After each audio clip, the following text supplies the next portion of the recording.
Здравейте хора! Днес съм решил да приготвим едно готино ястие, което става хем бързо, хем е лесно за приготвяне, хем е супер вкусно. Гъбки с пушено филе, с пармезан, бяло вино и подправки. Приказка.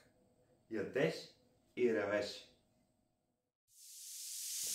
И така, необходимите ни съставки са гъби, пушено филе, което може да замените с бекон, разбира се, сол, черен пипер, масло, чесън, мащерка, пармезан и вино.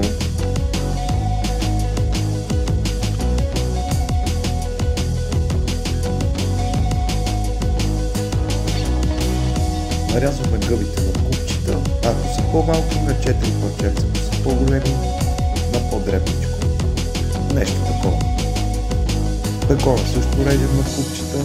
Една идея по-ситен от купчетата, които са гъбите, защото при готвенето те малко ще се свият, а целта е да са еднакви на размер.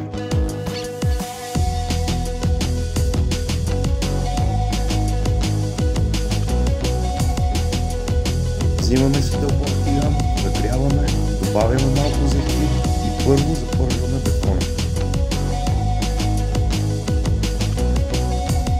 След това добавяме нашите гъби.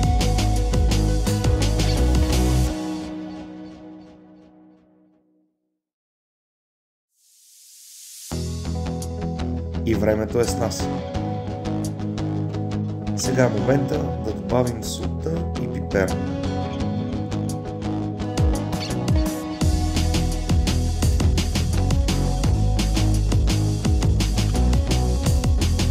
Малко преди финала добавяме и чесъна.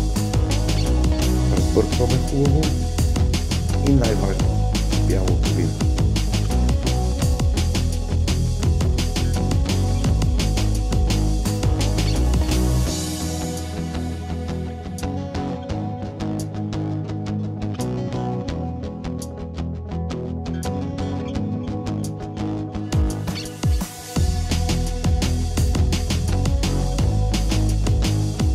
Когато алкохолът се изпари, но остане течност от виното, добавяме мащерката и след това маслото.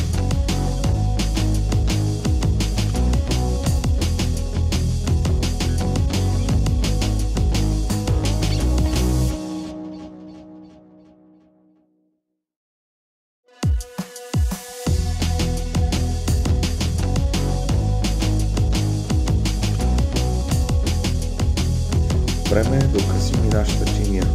За основа избрах рукола. Върху нея изсипваме готовите гъби с филето. Поръсваме с пармезанче. Кой колкото желае. На вкус.